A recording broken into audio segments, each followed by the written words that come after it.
Hello दोस्तों, नमस्ते, राम राम। मैं हूं अमित चौधरी। स्वागत है आपके अपने यूट्यूब चैनल अमित सर जी के में। तो जियोग्राफी का फिफ्थ चैप्टर पार्ट 1 पार्ट 2 समाप्त हो चुका है परसों ही। ठीक है, प्रॉपर तरीके से मैं समझा चुका हूं उनको। और आज हम करेंगे सिक्स्थ चैप्टर आपके सामने, जो कि मोस्ट इंपोर्टेंट है।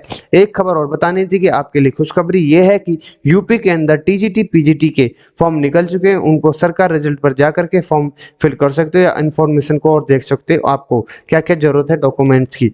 ठीक है, तो वो 8 तारीख को रात को 10 बजे नोटिफिकेशन आ चुका था। ठीक है, तो शुरू करते हैं आज के चैप्टर को, जो कि मोस्ट इंपोर्टेंट चैप्टर होने वाला है आपके आने वाले सभी एग्जामों के अंतर्गत। ठीक है, तो आपके सामने सिक्स चैप्टर फर्स्ट पार्ट आपके सामने है, विनिर्माण मैन्युफैक्चरिंग। ठीक है, विनिर्माण मैन्युफैक्चरिंग इंडस्ट्री के बारे में जानेंगे, जिसमें विनिर्माण होगा, उद्योगों के प्रकार जानेंगे, कपड़ा उद्योग क्या है, खनिज पर आधारित उद्योग कौन कौन से हैं, सूचना प्रौद्योगिकी और इलेक्ट्रॉनिक उद्योग क्या होते हैं, और औद्योगिक प्रदूषण और पर्यावरण के नियंत्रण को जानेंगे आज पार्ट 1 और पार्ट 2 कल। इन दोनों में विद क्वेश्चन के साथ में कराऊंगा आपको सभी भाइयों को। ठीक है, तो शुरू करते हैं आज के इस चैप्टर को। विनिर्माण क्या होता है? विनिर्माण एक बार मैं थोड़ा सा एग्जांपल दे देता हूं। जैसे कि विनिर्माण का मतलब होता है कागज से। कागज कैसे बनता है? लकड़ी से। ठीक है, लोहा इस्पात कैसे बनता है? लोहा आश्चर्य से। ठीक है, इन चीजों को आपको पता नहीं है। चीनी किससे बनती है? गन्ने से। ये सारी चीजें क्या विनिर्माण होकर मैन्युफैक्चरिंग होकर ही तो होता है। तो वही होता है विनिर्माण या मैन्युफैक्चरिंग। ठीक है, इसमें दे रखी है डिटेल की, जब कच्चे माल को मूल्यवान उत्पाद में बनाकर अधिक मात्रा में वस्तु का उत्पादन किया जाता है, तो उस प्रक्रिया को विनिर्माण और वस्तु निर्माण कहा जाता है। विनिर्माण का महत्व क्या, इंपोर्टेंस क्या है, ये चीजें बता देता हूं आपको। विनिर्माण उद्योग में कृषि के आधुनिक बनाने में मदद मिलती है विनिर्माण से। विनिर्माण उद्योग से लोगों की आय के लिए कृषि पर निर्भरता कम होती है। आज के आपको पता है कृषि प्रधान देश है हमारा भारत। 70% कृषि प्रधान देश है। ठीक है, और आपको मैं आंकड़े बता चुका हूं कि कितने लोग कृषि में कार्य कर रहे हैं और कितने नहीं। ये सारी चीजें मैं आपको प्रॉपर तरीके से पीछे डिस्कस कर चुका हूं चैप्टरों में। ठीक है, नेक्स्ट है, विनिर्माण से प्राइमरी सेकेंडरी सेक्टर में रोजगार के अवसर बढ़ाने में मदद मिलती है। इसमें बेरोजगारी गरीब को दूर करने में मिलती है। ठीक है, विनिर्माण द्वारा उत्पादित वस्तुओं से निर्यात बढ़ता है, जिसमें विदेशी मुद्रा देश में आती है, और किसी देश में बड़े पैमाने पर विनिर्माण होने से देश में संबंधता आती है। ये सारी चीजें इंपॉर्टेंट है। ठीक है, विनिर्माण के महत्व इंपॉर्टेंस है ये।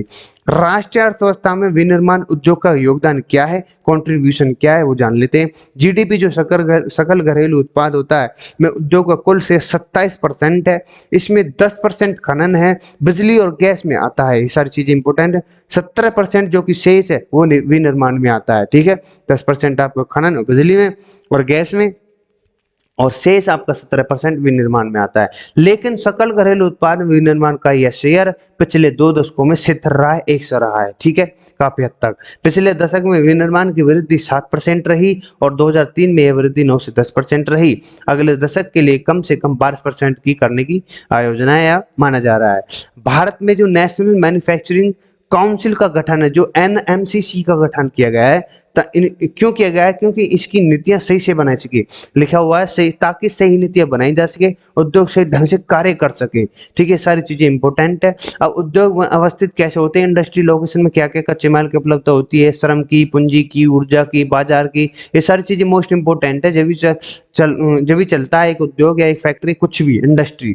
ठीक है, जब ये सारी चीजें वहां पर अवस्थित हो। कुछ उद्योग शहर के निकट होते हैं, जिसमें उद्योगों को कई लाभ मिलते हैं। शहर के पास होने के कारण बाजार उपलब्धता हो जाती है। इसके अलावा शहर में कई सेवाएं मिल जाती है, जैसे कि बैंकिंग, बीमा, यातायात, श्रमिक विशेषज्ञ सलाह आदि। सभी इंपॉर्टेंट बाजार के नजदीक होना किसी फैक्ट्री का, उद्योग का मोस्ट इंपॉर्टेंट चीजें यही हो जाती हैं। ठीक है, आसानी से सब चीज मिल जाता है। आजादी के पहले के समय में ज्यादातर औद्योगिक इकाइयां बंदरगाहों के निकट होती थी, जैसे कि मुंबई, कोलकाता, चेन्नई आदि। इसके फलस्वरूप ये क्षेत्र ऐसे औद्योगिक शहर क्षेत्रों के रूप में विकसित हुए जिनके चारों ओर ग्रामीण कृषि पृष्ठ देश थे।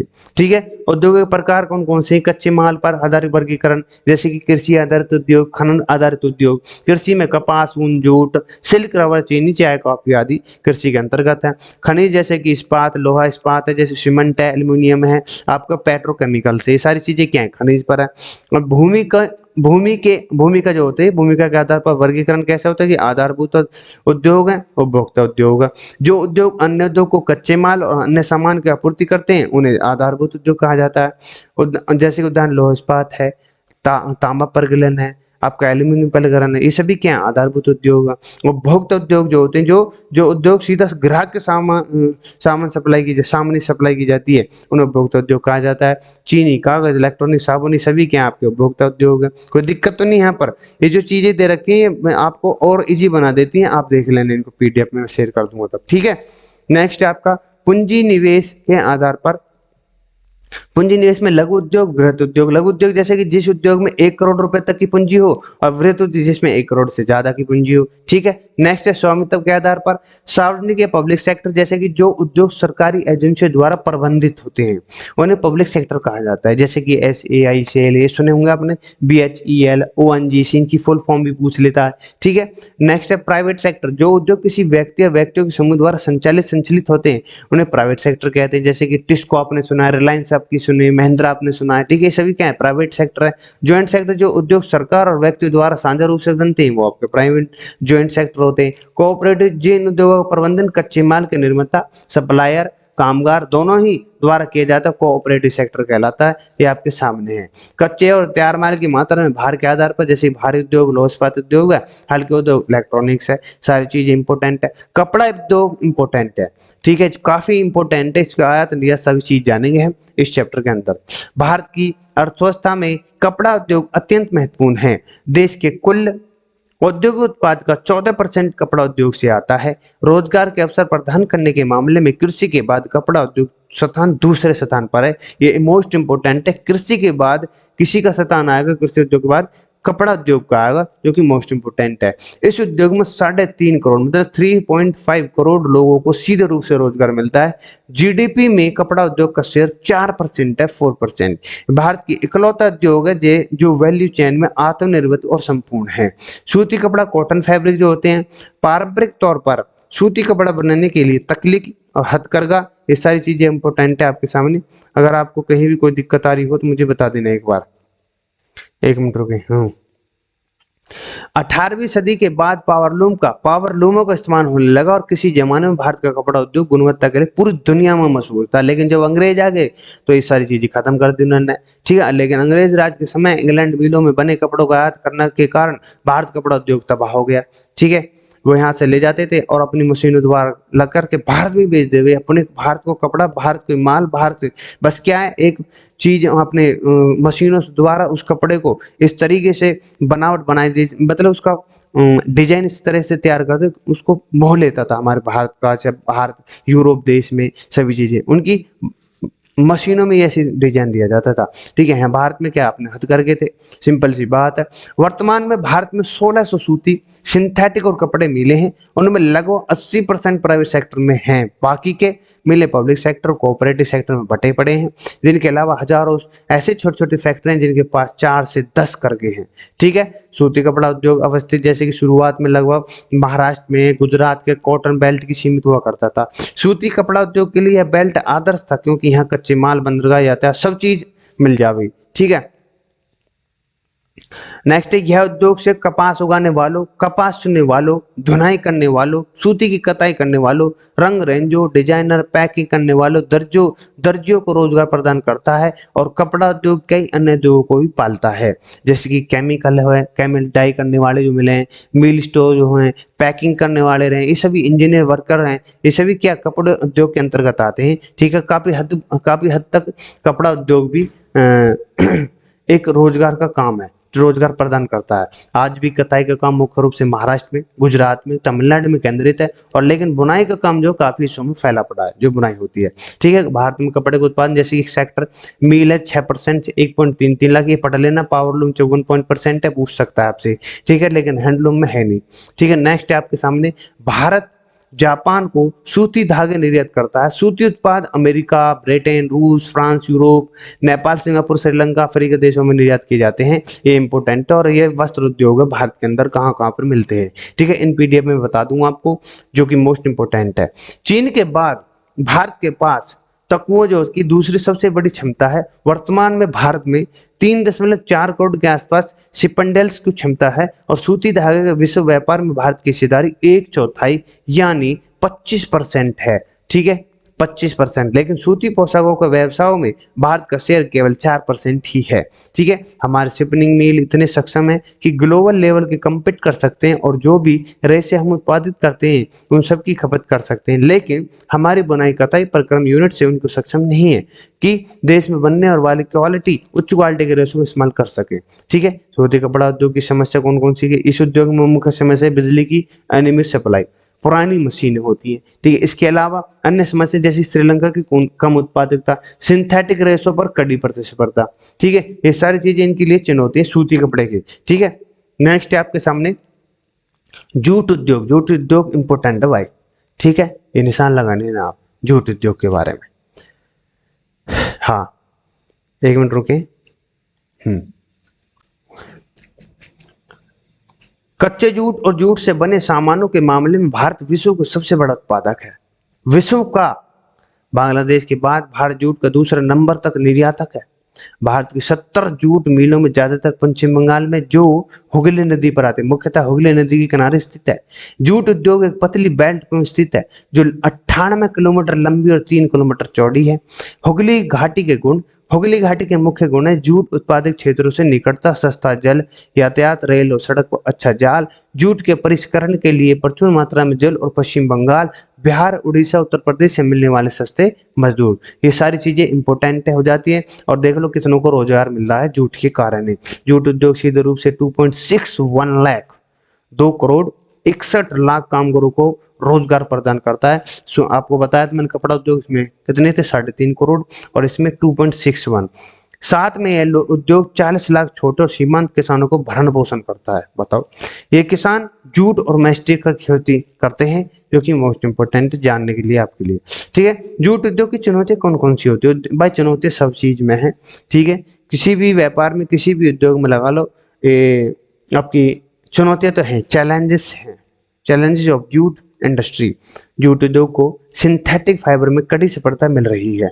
साथ में से बांग्लादेश, ब्राजील, फिलीपींस, मिस्र, थाईलैंड जैसे प्रतिस्पर्धा मिल रही है। प्रतिस्पर्धा सरकार ने पैकेजिंग जूट के निवारण के उपयोग में नीति अपनाई है। इसके कारण यह अंदर ही मांग में वृद्धि हो रही है। 2005 में नेशनल जूट पॉलिसी बनाई गई थी और जिसका उद्देश्य था कि जूट की उत्पादकता, क्वालिटी और जूट के किसानों को आमदनी को बढ़ाना। ठीक है, विश्व में पर्यावरण के लिए चिंता बढ़ रही है और पर्यावरण हितैषी है ये, और जैव निमीकरण पदार्थों पर जोर दिया जा रहा है, इसलिए जूट का भविष्य उज्जवल दिखता रहा है। ठीक है, जूट उत्पादन के मुख्य बाजार अमेरिका, कनाडा, रूस, अमीरात, ब्रिटेन, ऑस्ट्रेलिया है। ठीक है, चीनी उद्योग, शुगर इंडस्ट्री विश्व में भारत चीन का दूसरा सबसे बड़ा उत्पादक, और भारत गुड़ और खांड जो होती है ना, वो सबसे बड़ा उत्पादक है। भारत में 460 से अधिक चीनी मिल हैं। उत्तर प्रदेश, बिहार, महाराष्ट्र, कर्नाटक, तमिलनाडु, आंध्र प्रदेश, गुजरात, हरियाणा, मध्य प्रदेश में फैली हुई है चीनी मिलें। 60% उत्तर प्रदेश और बिहार में स्थित हैं और अन्य राज्यों में स्थित है। मौसम होने के कारण यह उद्योग को ऑपरेटिव सेक्टर के लिए उपयुक्त होता है। नेक्स्ट आपके सामने की हाल ही के वर्षों में चीनी उद्योग दक्षिण की ओर शिफ्ट कर रहा है, दक्षिण की तरफ। ऐसा विशेष रूप से महाराष्ट्र में हो रहा है और इस क्षेत्र में पैदा होने वाली गन्ने में शर्करा की मात्रा अधिक होती है। ठीक है, इस क्षेत्र की ठंडी जलवायु से गन्ने की पराई के लिए अधिक समय मिल जाता है। शर्करा मतलब मीठा, गन्ने का जो रस होता है अधिक मात्रा में मीठा होता है जो गन्ना होता है। और चीनी उद्योग के लिए चुनौतियां कौन कौन सी? जो उद्योग में मुख्य चुनौतियां हैं कि इसके मौसमी होना और उत्पादन का पुराना और कम कुशल तरीका, यातायात में देरी या बैगेज जो होता है अधिकतम इस्तेमाल कर पाना, ये सारी चीजें इसके लिए चुनौती हो जाती है। किसके? चीनी उद्योग के लिए। ठीक है, ये सारी चीजें इसलिए मैं प्रॉपर तरीके से बता रहा हूँ, विद डिटेल के बता रहा हूँ। चुनौतियां क्या है, कहाँ कहाँ पर फैली पड़ी है, कहाँ का निर्यात होता है, कहाँ आयात होता है, ये सारी चीजें क्यों बता रहा हूँ मैं एक कहानी के रूप में, ताकि आपको सब चीजें डिटेल में पता लगे। ठीक है, कौन सी क्या चीज इंपॉर्टेंट है हमारे जीवन को लेकर के या हमारे पेपर को लेकर के, या कहाँ से क्वेश्चन उठ सकता आपके जीके के अंतर्गत। ठीक है, ये सारी चीजें अगर नहीं होंगी तो भाई साहब मार तो खाओगे ही खाओगे जीके के अंदर। ठीक है, विद डिटेल नहीं पढ़ोगे। ठीक है, अब आपको पता है कि चीनी उद्योग के जो फैक्ट्री वगैरह है, या 60% उत्तर प्रदेश बिहार में, पर प्रॉपर तरीके से आपको ये नहीं पता निर्यात कहाँ होता है, आयात के कहाँ होता है, या पर कहाँ पर इसके उत्पादक होता है। ये सारी चीजें अगर आपको नहीं पता तो इन चीजों में वो आपको अटका देगा। आप एक टॉपिक से 1 या 2 क्वेश्चन करके जा रहे हो, तो कैसे आपको जीके के क्वेश्चन को कर सकते हो इन एग्जाम के अंदर, कॉम्पिटेटिव कॉम्पिटिटिव जो एग्जाम होते हैं उसमें कैसे कर सकते हो, नहीं कर सकते ना। उस क्वेश्चन के बारे में कम से कम 5 क्वेश्चन आपको आने चाहिए, ठीक है, उन क्वेश्चन के आंसर आने चाहिए ताकि आप प्रिपेयर रहो हर चीज से, ठीक है। वही चीजें मैं आपको दे रहा हूँ, ठीक है। तो शुरू करते हैं। नेक्स्ट टॉपिक, खनिज पर आधारित उद्योग कौन कौन से हैं? लोहा इस्पात उद्योग इंपॉर्टेंट है, ठीक है मेरे भाई। आज का चैप्टर मैं छोटा कर दूंगा, कोई दिक्कत नहीं। पार्ट 1 है, पार्ट 2 आपको थोड़ा सा बड़े कर देंगे विद क्वेश्चन के साथ, कोई दिक्कत नहीं है इसमें, ठीक है। लोहा इस्पात उद्योग एक आधारभूत उद्योग है, जैसे पहले बताया, क्योंकि लोहे का इस्पात मशीनों बनाने में होता है। इस कारण से स्टील के उत्पादन और खपत की किसी भी देश के विकास को सूचक के रूप में लिया जाता है। भारत में कच्चे उत्पाद का उत्पादन 32.8 मिलियन टन है और विश्व का इसका 9वां स्थान है। भारत स्पोज लोहे का सबसे बड़ा उत्पादक है, लेकिन भारत में प्रति व्यक्ति इस्पात की खपत केवल 32 किलोग्राम है, ठीक है, प्रति वर्ष की बात हो रही है। अभी भी भारत में मुख्य 10 मुख्य संकलित स्टील प्लांट है और इनके अलावा कई छोटे प्लांट भी हैं। इस सेक्टर में steel authority of India limited एक मुख्य पब्लिक सेक्टर कंपनी है। प्राइवेट सेक्टर की मुख्य company Tata iron and steel company है, ये आपको प्रॉपर तरीके से पता होगी। और मैंने इसमें लोहा इस्पात के संयंत्र बता रखे हैं, आप देख लेना इसमें मैप में, ठीक है। भारत में स्टील का कुल उत्पादन देख सकते हो, वर्ष भी और उत्पादन दोनों चीजें मैंने दे रखे हैं। कहाँ पर किस मात्रा में सबसे ज्यादा बढ़ोतरी है? 2004 में 1950-51 में 1.04 थी और ये बढ़कर 2004 से 5 में 32.60 आपकी मिलियन टन हो गई है, ठीक है। नेक्स्ट है, भारत में ज्यादातर लोहा इस्पात उद्योग छोटा नागपुर के पठार क्षेत्रों में केंद्रित है। आपसे यहाँ से क्वेश्चन पूछ सकता है, ठीक है। लोहा इस्पात सबसे ज्यादा कहाँ पर? छोटा नागपुर में, पठारी क्षेत्रों में। इस क्षेत्र में सस्ता लोहा, ठीक है भाई, इस क्षेत्र में सस्ता लोहा, आवश्यक उच्च क्वालिटी का कच्चा माल, सस्ते मजदूर और रेल और सड़क में सबसे अच्छा संपर्क होता है, ठीक है। भारत लोहा इस्पात उद्योग का खराब प्रदर्शन के कारण क्या क्या है? वो चीजें जैसे कोकिंग, कोयले की सीमित उपलब्धता और ऊंची कीमत, ठीक है, श्रमिकों की कम उत्पादकता, ये लोहा इस्पात की कमियां हैं, और अनियमित विद्युत सप्लाई, ठीक है, अविकसित अवसंरचना, ठीक है, ये सारी चीजें आपके खराब प्रदर्शन के कारण हो रही है भारत में जो लोहा इस्पात है, ठीक है। नेक्स्ट है आपका एल्यूमिनियम। एल्यूमिनियम परगलन स्मेल्टिंग जो होती है, भारत में एल्यूमिनियम परगलन द्वारा सबसे महत्वपूर्ण धातु शोधन उद्योग है। एल्यूमिनियम का अक्सर मिश्र धातु में बदल दिया जाता है। एल्यूमिनियम के मिश्र धातु का इस्तेमाल विभिन्न उत्पादों के निर्माण में किया जाता है। भारत में एल्यूमिनियम परगलन में 8 प्लांट है, ये उड़ीसा में है, नालको और बालको, पश्चिम बंगाल में है, केरल प्रदेश, छत्तीसगढ़ और महाराष्ट्र तमिलनाडु में स्थित है इसके परगलन, किसके? एल्यूमिनियम के, ठीक है। 2004 में भारत में 600 मिलियन टन एल्यूमिनियम का उत्पादन हुआ था। 600 मिलियन कम ना हो भाई, ठीक है। रसायन उद्योग, कार्बनिक उद्योग, ये सारी चीजें आप पढ़ लेना। उर्वरक उद्योग, ठीक है, ये काफी हद तक थोड़े बहुत है। रासायनिक उद्योग इंपोर्टेंट, इसको पढ़ लेते हैं। भारत के सकल घरेलू उत्पाद में रासायनिक उद्योग का शेयर 3% है और भारत का रासायनिक उद्योग का एशिया में तीसरे नंबर पर स्थित है, ठीक है, और विश्व में 12वें नंबर पर है। एशिया में तीसरे पर और विश्व के अंतर्गत रासायनिक उद्योग में 12वें पर। नेक्स्ट है आपके सामने सीमेंट उद्योग इंपोर्टेंट है। सीमेंट उद्योग को मैं करवा देता हूँ। सीमेंट उद्योग में भारी कच्चा माल लगता है, जैसे चूना पत्थर, सिलिका, एल्यूमिनियम, जिप्सम। गुजरात में सीमेंट के कई कारखाने हैं क्योंकि वहां बंदरगाह नजदीक है। भारत में सीमेंट के 128 बड़े हैं, 323 छोटे कारखाने स्थित है, किसके? सीमेंट के। क्वालिटी में सुधार के भारत में सीमेंट पूर्व एशिया में, गल्फ देशों में, अफ्रीका, दक्षिण एशिया में अच्छा बाजार मिल पाया गया है। उत्पादन और निर्यात के मामले में यह उद्योग अच्छा प्रदर्शन कर रहा है आज के समय में, ठीक है। मोटर गाड़ी उद्योग समझ लेते हैं। मोटर गाड़ी आज भारत में लगभग हर प्रकार की गाड़ी बनाई जाती है। 1991 उदारवादी नीतियों के बाद कई मोटर गाड़ी कंपनियों ने भारत में काम शुरू कर दिया। आज का भारत मोटर गाड़ी के लिए अच्छा बाजार बन गया है। अभी भारत में कार, मल्टी यूटिलिटी व्हीकल के 15 निर्माता और कॉमर्शियल व्हीकल के 9% हैं, ठीक है। 9 निर्माता और दो पहिया वाहन उसके 15 निर्माता हैं।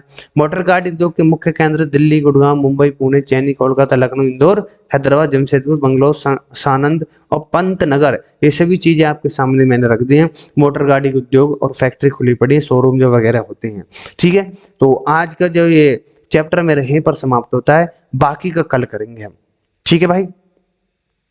हाँ, इसी के साथ मैं अपने भाइयों से यहीं पर, अपने साथियों, प्रिय साथियों से यही कहना चाहता हूँ कि यूपी के अंदर जो यूपी टेट है उसमें वैकेंसी निकल गई है, मतलब उसके फॉर्म निकल चुके हैं, ठीक है। आप प्रॉपर तरीके से जाकर वहां पर फिल करें अपने फॉर्म को और अब बैठ जाओ प्रॉपर तरीके से। अगले 1 या 1.5 महीने में इसके पेपर हो जाएगा और आपको सुविधाएं आफ्टर यूपी टेट के बाद कभी भी वैकेंसी निकाल सकती है यूपी की सरकार। तो इसी के साथ मैं अपने भाइयों से क्षमा याचना चाहता हूँ, कहीं पर कोई गलती हो जाए तो मुझे माफ कर देना, ठीक है। कल इसका सेकेंड पार्ट आएगा विद क्वेश्चन के साथ, ठीक है। तो जय हिंद, जय भारत, नमस्ते, राम राम। चैनल को लाइक शेयर सब्सक्राइब करते रहो और धुआं उड़ाते रहो जीके के क्वेश्चनों में।